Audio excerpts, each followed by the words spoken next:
Hey DIYers, Jarrett with Alarm Grid here. Today we're going to be going over how you would add an external keypad to the Qolsys IQ Panel 2 Plus. Now there are actually two keypads that you can use with this system. Today we're really only going to be going over one and how to add that one, but the secondary keypad is a good one you can use too. Now the one keypad that we're going to be covering today is the Qolsys IQ Remote. As you can see, it is a touchscreen keypad and it looks really similar to the Qolsys IQ Panel 2 Plus itself. The only difference is a little bit smaller and the cameras are a little bit different, but either way, this is a very good keypad you can use. The other keypad that is available is by DSC. It's a DSC Power G arming station keypad, and the model number for it is WS9LCD WF9. And that is, as I said, a Power G keypad you can use so that if you need to put the keypad in a very long distance or in a detached building away from the main panel, that would be a very good keypad you can use because Power G is meant to go long distances, right? Now, the Qolsys IQ Remote is the normal one that you would use. It is normally what we see a lot of people use. Now, there are two ways that you can set up this keypad with the Qolsys itself. You can either set it up via the Wi-Fi network in the home or the building, or you can set it up with the panel's access point. We'll go over that in a little bit. But this keypad, it does need to be on the same exact Wi-Fi network as the Qolsys panel itself. It cannot be on a different Wi-Fi network. And if you have, like, depending on how far your Wi-Fi network goes or how far it can reach within the building that you're going to be setting this up in, if this is not getting a good signal or it's not able to be set up on the same Wi-Fi network, you can try the access point. The access point is another method you can go ahead and connect it with, but the access points, it doesn't go that far.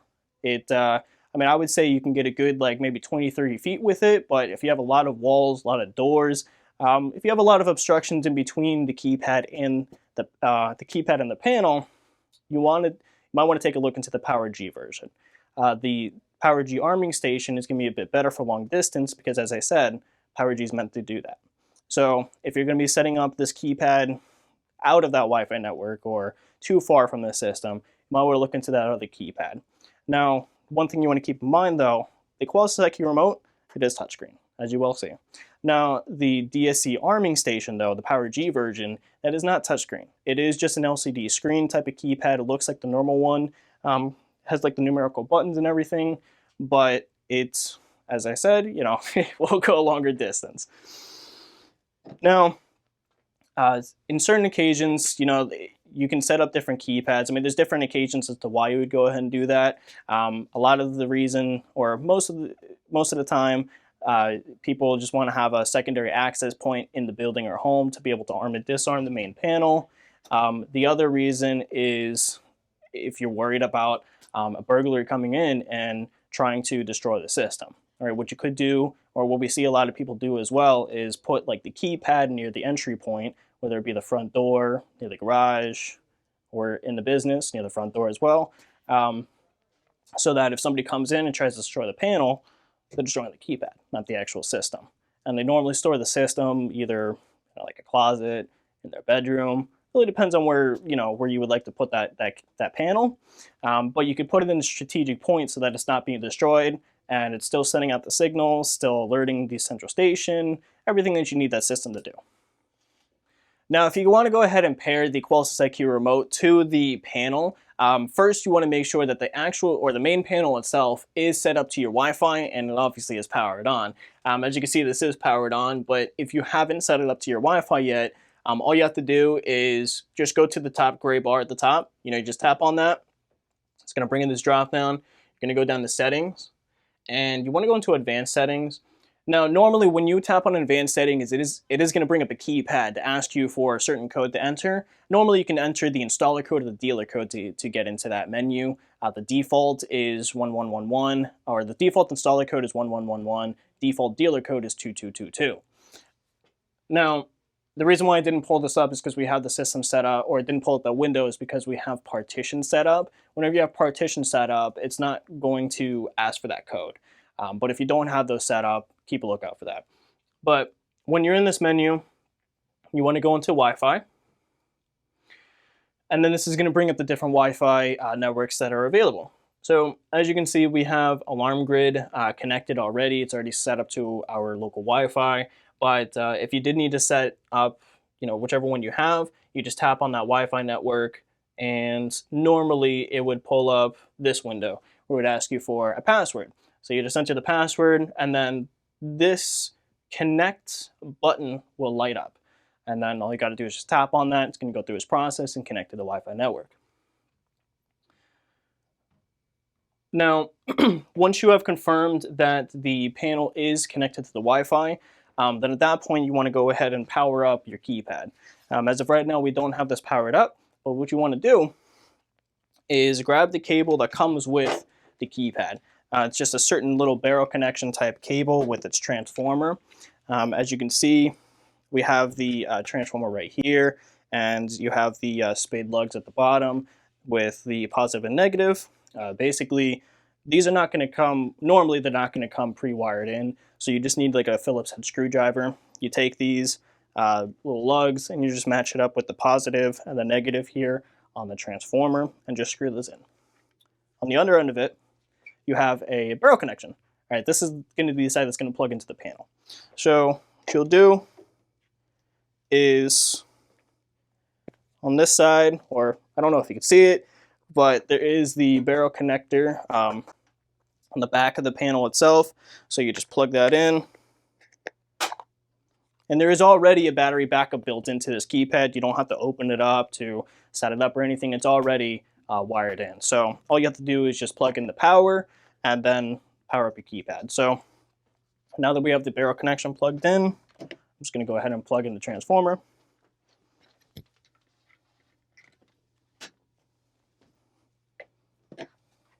And then to power up your keypad, if you look on the side, there is a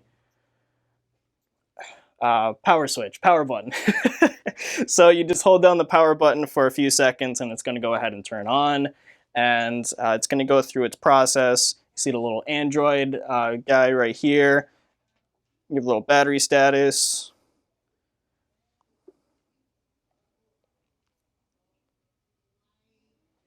It's going to take a few minutes for it to power up though, so just give it a little bit, but once it's powered up, you'll see the next menu come on. All right, so as you can see, the keypad is completely powered on. It brings you to the window where you see the Wi-Fi network. You can see this option, or this side over here, where you have the option to pair or test the keypad. We're not going to be going to this side yet. We're not going to be pressing pair yet. You want to make sure that this keypad is connected to Wi-Fi. Now, before we jump into this, I do just want to explain real quick, though, very important. If you're using a keypad with these systems, no programming can be done through the keypads. All right. If you want to add any like sensors, if you want to add any different automation devices or change some settings to the system, it is all done on the main panel itself. You unfortunately can't do it through the keypad, and that is the same thing for the PowerG keypad as well.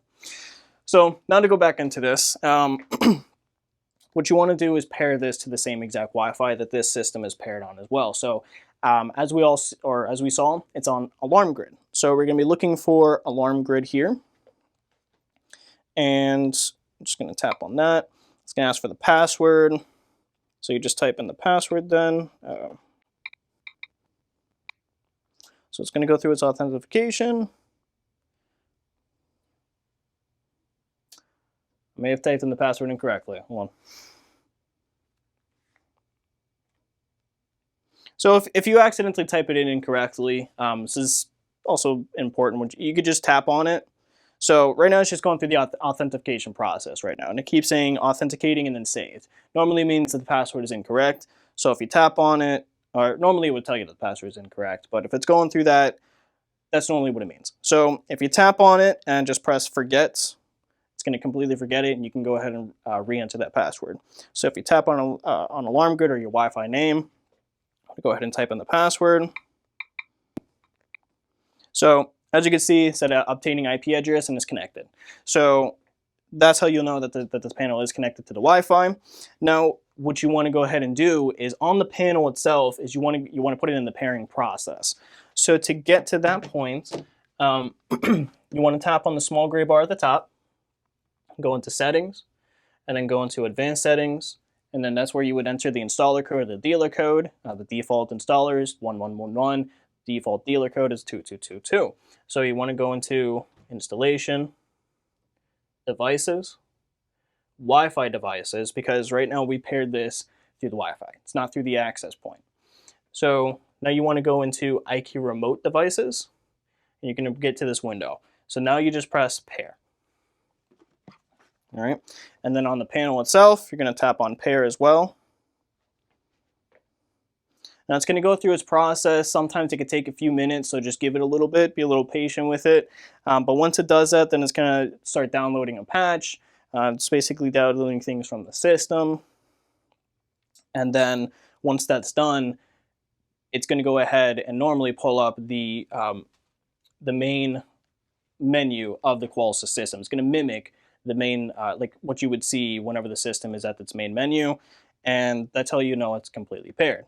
If it doesn't pair, it'll say that it was unsuccessful, and you can go ahead and either reconnect it to the Wi-Fi, or you could try to repair it again. So it's applying everything. It's getting a firmware update from the system as well. It does a quick reboot sometimes, so just want to keep that in mind. And once this is done, this should go ahead and bring up the main menu of the panel itself.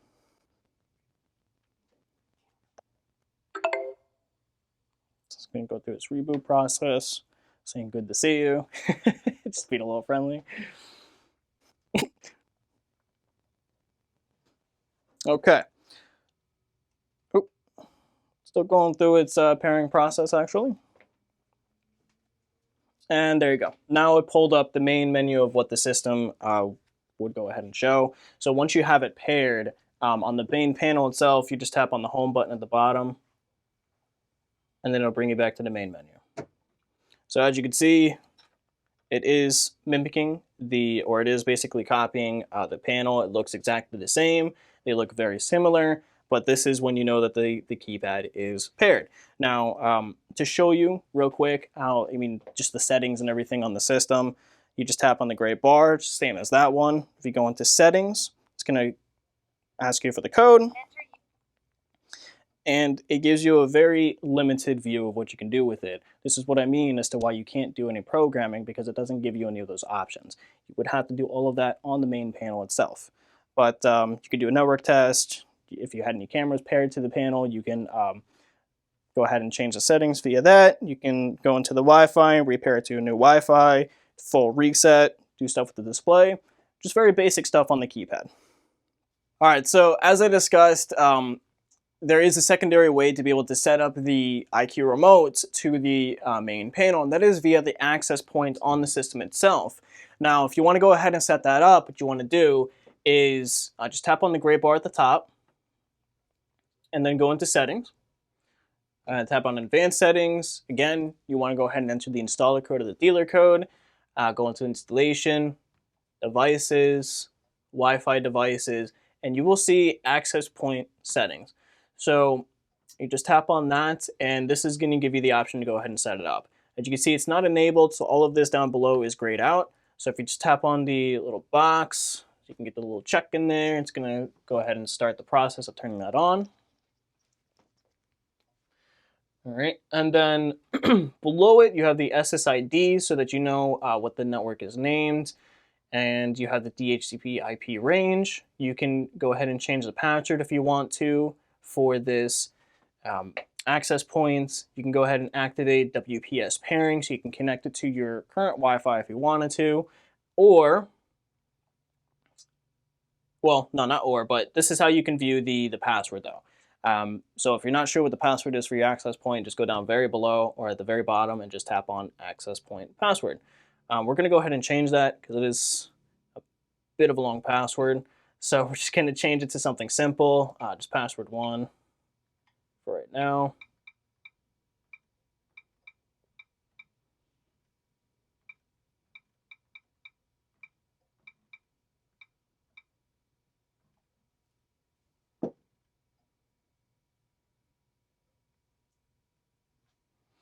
All right, so now if you tap on access point password, it's now changed to password 1. So on the panel itself, or the IQ remote itself, to go ahead and connect it to the access point at the bottom right, or the bottom left of the keypad. You're going to see add Wi-Fi network. It's not, well, actually, take that back. If you look at the top, it was able to pull up the access point from the keypad, or from the panel. It's called IQ PNets 2AL 622, and then this is going to bring up, once you tap on it, this is going to go ahead and bring up the option to enter your password. So at this point, you're going to enter, well, in this occasion, we're going to enter password 1, but whatever password you set up, you want to go ahead and enter that, and then tap on connect. It's obtaining IP address, and now it is connected. And then what you want to do is, on the main panel itself, you want to go ahead and pair that. So you're going to go out, you're going to go back into IQ Remote devices. I did actually remove this from the network. I reset it so we can go ahead and do that. But in this instance, you want to just tap on pair. And then you're going to tap on pair on the keypad itself. It's going to go through its pairing process just like it did when it was connected to the Wi-Fi. So it's just getting its update as well, just like the last time. So you just want to go through, you just want to give it a few minutes so it can go ahead and pair completely.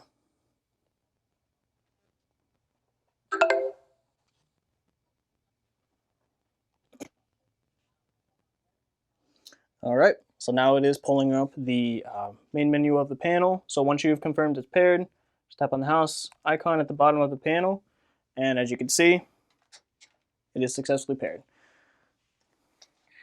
So I did just want to point something out real quick. As you can see, we do have Partition 1, or we have partitions enabled on the Qolsys system, and right now you're seeing Partition 1.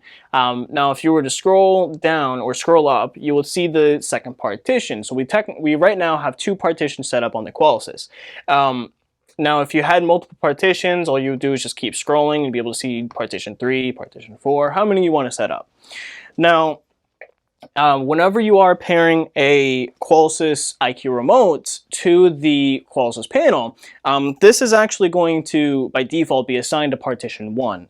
And if you needed to be able to control different partitions, like Partition 2, Partition 3, however much you have, or how many you have, you will need to assign this keypad specifically to that partition. So in order to be able to do that, you actually have to go through the programming on the panel itself, because remember, you can't do the programming on this keypad. And the other thing I want to point out real quick before we jump into the programming is it only shows Partition 1 here, right? You know how on here, you scroll up, you see Partition 1, you see Partition 2, but if you were to try to scroll, it's only showing Partition 1. It's not able to pull up Partition 2 or Partition 3. So whichever partition you want this to be able to control, you're going to need to assign it to it. And then once you assign it, it's going to show that partition. And obviously, if you want to arm and disarm that partition, you just tap on it like you normally would on the panel, and then click arm stay or arm away. Now, if you want to assign this keypad to a different partition, right now it's on Partition 1. So we're going to go ahead and change this to Partition 2. If you want to go ahead and do that, on the panel itself, you're going to go back to that gray bar at the top. You're going to tap on Settings. You're going to go to Advanced Settings.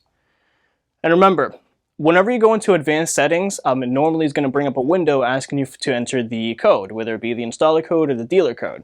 In this instance, it didn't do that because the partitions are enabled, and we're actually entering that code when we power up the system.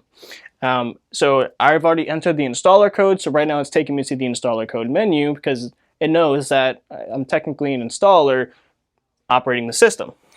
So now that we're in the installer tools menu, what you want to do is go to Installation, and then go to Devices, Wi-Fi Devices, and then you'll see IQ Remote Devices over to the right. If you tap on that, it'll pull up the IQ Remote that you have programmed. And I have this set up on Wi-Fi now. Actually, I changed it from the access point, so you can see the IP address is pulling up for this keypad. And right now the name is IQ Remote 1. Because it's the first keypad. The status is active. Now, if you want to change the partitions, or if you want to change certain settings for this keypad, you tap on this little pencil icon for edit. And then you'll now see the next window where right here you have partition name. Right now it is assigned to partition 1. You have IQ Remote 1. If you want to change the name, you just tap on that. You can go ahead and change that to something else if you'd like to. You have a custom description. You can assign a certain name to the keypad if this is in a garage, basement, anywhere, a back door. But if you want a custom one, you just click custom description and then just name it the way you want to. Now for the partitions, that's what we're doing here. So if you tap on partition 1, you'll see partition 2, 3, and 4 pop up. Now let's go ahead and change this to partition 2. So it's on partition 2.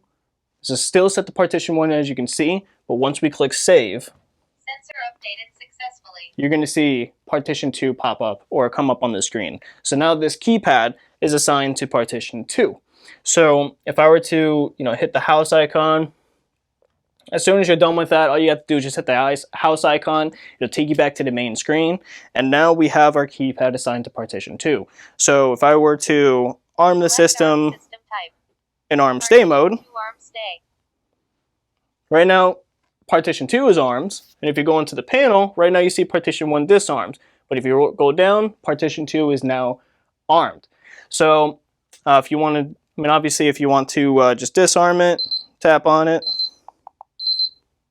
Invalid user code. Please re-enter a valid user code. Well, I accidentally typed in the master code incorrectly here, but the default master code is 1234 if you ever need to disarm the system, or if you haven't changed that code yet already.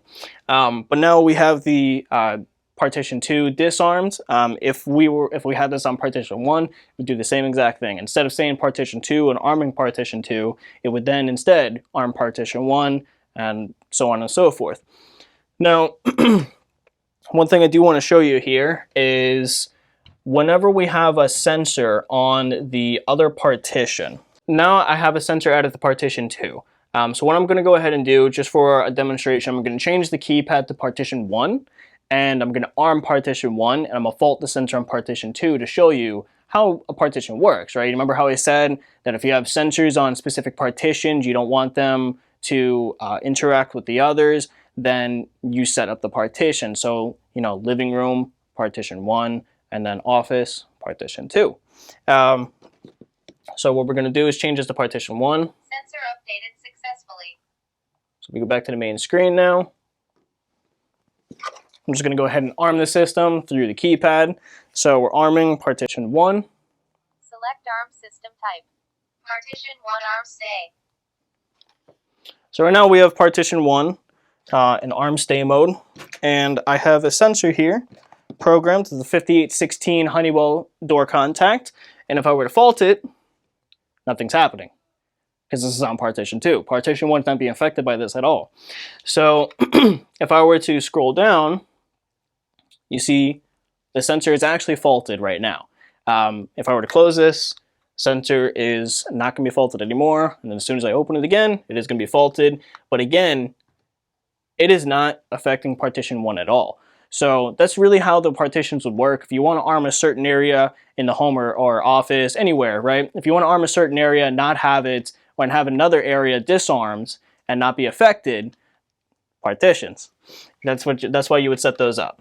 So I'm just going to disarm it. Partition 1 disarm. And that is how you add an external keypad to the Qolsys IQ Panel 2 Plus. If you have any further questions about the Qolsys IQ Panel 2 Plus or alarm systems in general, please email us at support@alarmgrid.com or go to our website, alarmgrid.com. If you found this video helpful, please like and subscribe. If you want notifications of future videos, please click the bell icon. This is Jarrett with Alarm Grid. Have a wonderful day.